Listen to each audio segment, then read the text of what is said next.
जय श्री राम। मैं धर्मगुरु आचार्य रमेश सेमवाल आपके बीच एक नए विषय के साथ आज अपने YouTube चैनल पर आपके बीच आया हूँ। हम धर्म ज्ञान गंगा की इस पावन कड़ी में आज आपसे धर्म, अध्यात्म और ज्योतिष की चर्चा करेंगे। हमारे हिंदू धर्म दर्शन के अनुसार और हमारे वेद और पुराण कहते हैं और हमारा विज्ञान भी मानता है कि ग्रह नक्षत्रों का मनुष्य पर, जीव जंतु पर, प्रकृति पर प्रभाव पड़ता है। प्रत्येक प्राणी पर जिस समय उसका जन्म होता है, जन्म कुंडली के ग्रह नक्षत्रों का प्रभाव उसके जीवन पर पड़ता है। फिर कुछ हमारे शास्त्रकारों ने हमारे लिए नियम बनाए हैं।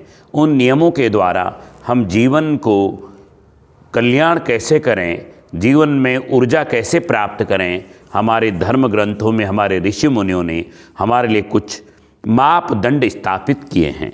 इसलिए ग्रह नक्षत्र भी उन कार्यों से प्रसन्न होते हैं और हमारा जीवन भी पुण्यमान हो जाता है, हमारा जीवन का भी कल्याण हो जाता है। जैसे प्रत्येक दिन मंदिर जाना चाहिए, प्रत्येक दिन अवश्य मंदिर जाएं। आप घर में भी पूजा करते हैं, वो बहुत अच्छी बात है, लेकिन जब आप किसी देवालय में, मंदिर में जाते हैं तो हमारी ऊर्जा के केंद्र हैं, वो हमारी आस्था के केंद्र हैं। वहाँ जाने से आपको एक सकारात्मक ऊर्जा प्राप्त होगी। भगवान शंकर को जल चढ़ाने से सकारात्मक ऊर्जा प्राप्त होगी। मंदिर की घंटियों को बजाने से आपके रोम रोम में, नस नाड़ियों में एक रक्त का संचरण बढ़ेगा। नई ऊर्जा और नई उमंग आपको प्राप्त होगी, शतोगुणी ऊर्जा आपको प्राप्त होगी। तो मंदिर रोज जाना चाहिए। मंदिर जाने से पूजा रोज करनी चाहिए।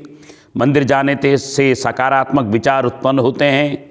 और जब आप घर से और मंदिर तक जाते हैं तो आपके मन में सद्गुण, उच्च विचार, सहजता का भाव, परमात्मा से मिलने की एक अनुभूति रहती है।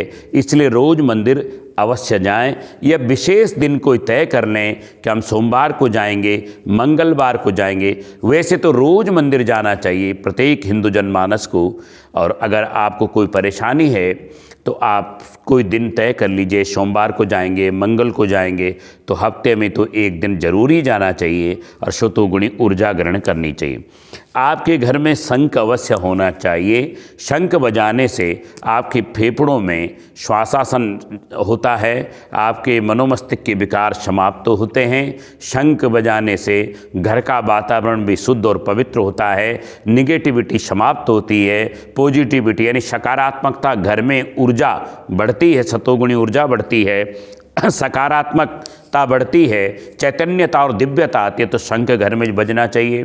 पूजा रोज होनी चाहिए। मंदिर आपको रोज जाना चाहिए। सूर्य भगवान को आपको रोज अर्घ देना चाहिए और पूजा पाठ ईशान कोण में करें। और पूर्व दिशा को आपको मुँह होना चाहिए, या तो उत्तर दिशा में हो या पूर्व दिशा में हो। और ईशान कोण में घर में पूजा स्थल होना चाहिए।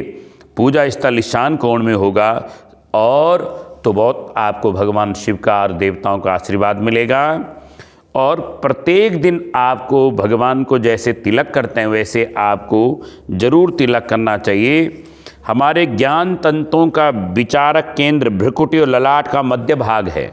जब हम मस्तिष्क से अधिक काम लेते हैं तो इसमें वेदना का अनुभव होता है। अतः हमारे महर्षियों ने तिलक धारण करने का विधान, ये भी वैज्ञानिक विधान बताया है। और सभी डॉक्टर, वैद, हकीम चंदन के टीके को, रोली के टीके को, हमारी ऊर्जा का केंद्र ये बीच में है, ज्ञान तंतुओं का केंद्र है। इससे आपकी ऊर्जा और आपका मस्तिष्क के विकार समाप्त होते हैं। इसलिए रोज़ तिलक अवश्य लगाना चाहिए। आप चंदन का टीका लगा सकते हैं। आप ज्ञान तंतुओं को संयमित व सक्रिय रखना है तो प्रत्येक जीवात्मा को तिलक अवश्य लगाना चाहिए। रोली का तिलक लगाएं, चंदन का तिलक लगाएं, बहुत अच्छा रहने वाला है।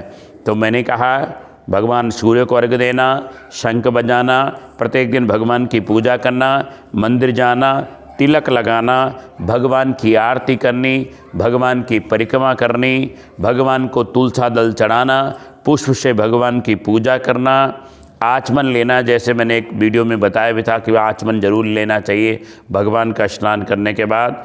ये आचमन किया जाता है, आचमन से आपका शरीर का शुद्धिकरण हो जाता है।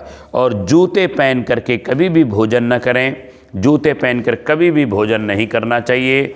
भगवान को भोग लगाए बिना भोजन नहीं करना चाहिए। भोजन के भी हमारे ऋषि मुनियों ने बहुत सारे नियम बताए हैं। आजकल तो लोग कुर्सियों में बैठकर भोजन करते हैं, तला भुना पदार्थ ज़्यादा खा लेते हैं। गीता में तो उसका बहुत अच्छा वर्णन, शतोगुणी भोजन, रजोगुणी भोजन, तमोगुणी भोजन का वर्णन किया गया है। तो भोजन का भी जैसा खाओ अन्न वैसा होता है मन, तो इसलिए मन पे विकार उत्पन्न हो जाते हैं अगर हम अशुद्ध भोजन करते हैं। तो जूते पहन करके कभी भी भोजन नहीं करना चाहिए। भगवान को भोग जरूर लगाएं, उसके बाद भोजन ग्रहण करने। भगवान को जब हम भोग लगा देते हैं तो प्रसादम बन जाता है। तो जब हम प्रसाद, भगवान का दिया हुआ प्रसाद ग्रहण करते हैं तो हमारा शरीर स्वस्थ होता है, हमारे मनोविकार समाप्त होते हैं, हमारा पूरा शरीर का शुद्धिकरण हो जाता है। इसलिए भगवान का जो भोग लगा दिया आपने वो प्रसाद बन जाता है। तो आप रोज़ क्या लेते हैं? भगवान का प्रसाद लेते हैं। और उस प्रसाद में भगवान को जब भोग लगाएं, तुलसा पत्र जरूर रख दें, फिर भगवान नारायण को भोग लगाएं, फिर ग्रहण करें। तो इस प्रकार हमारे ऋषि मुनियों ने हमारे लिए शुद्धता का, पवित्रता का विशेष ध्यान रखने के लिए कहा है कि मानव का कल्याण तब होगा जब वो इन धर्म ग्रंथों, पुराणों पर चलेगा।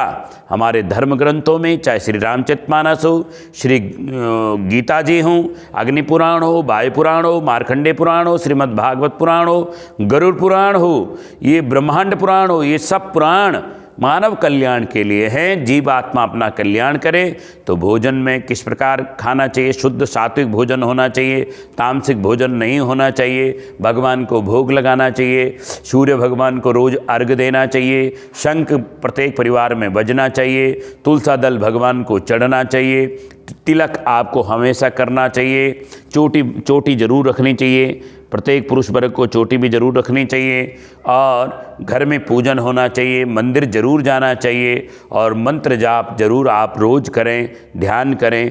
तो हमारे शास्त्रों में इन चीज़ों के लिए बताया है।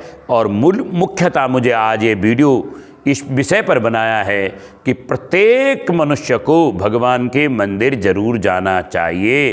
प्रत्येक हिंदू जनमानस को मंदिर जरूर जाना चाहिए। और हमारे यहाँ जब कहा है सर्वे भवन्तु सुखिनः सर्वे सन्तु निरामया सर्वे भद्राणि पश्यन्तु मा कश्चित् दुःख भाग् भवेत्, हम सबके कल्याण की कामना करते हैं। तो प्रत्येक दिन आप मंदिर जाएंगे तो मंदिर में आपने देखा, मंदिर भारत के विश्व में सबसे बड़े ऊर्जा का केंद्र हैं। जब भी आप किसी मंदिर में जाते हैं तो वहाँ से आपको ऊर्जा मिलती है, भगवान का आशीर्वाद मिलता है, दिव्यता प्राप्त होती है, शक्ति संचय मिलता है।